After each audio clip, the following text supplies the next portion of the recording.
বন্ধুরা, চলে এসেছি ছাদ বাগানে আমার রান্নাঘরের পরিত্যক্ত পেঁয়াজের খোসা নিয়ে। 1/2 লিটার জলে পেঁয়াজের খোসাগুলো আমি ভিজিয়ে দিলাম। এটা দিয়ে আমি সালফার, গাছের জন্য তো সালফার প্রয়োজন, তা সালফারের ঘাটতি পূরণ করব। পেঁয়াজের খোসায় প্রচুর পরিমাণে সালফার আছে। দেখেন না, আমরা রান্নাঘরে যখন পেঁয়াজ কাটি চোখ দিয়ে কেমন ঝরঝর করে জল পড়তে থাকে। এই সালফার গাছের জন্য খুবই প্রয়োজন। তাই আমি 2 দিনের জন্য এটা ভিজিয়ে দিলাম। এবার একটা ঠান্ডা জায়গার মধ্যে ঢাকা দিয়ে এটা রেখে দেবো। বন্ধুরা, 2 দিন পর চলে আসলাম, ঢাকা খুলে দেখছি জলের রংটা লাল হয়ে গেছে একদম। কিন্তু সরাসরি তো এটা গাছে দেওয়া যাবে না, তাই ওই মগটার মধ্যে আমি 1/2 লিটার জল নিয়েছি এবং ছাঁকনি দিয়ে আর বাকি জলটা পূর্ণ করে নিলাম, তরল করে নিলাম।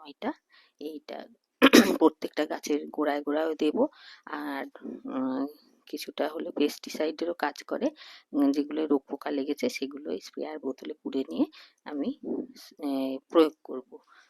তাহলে দেখলেন তো বন্ধুরা, পেঁয়াজের খোসা আর ফেলবেন না, এগুলোকে যত্ন করে রেখে দিয়ে পুরো ছাদ বাগানে দেবেন। ছাদ বাগান সুসজ্জিত হয়ে থাকবে, রঙে রঙে ভরে যাবে।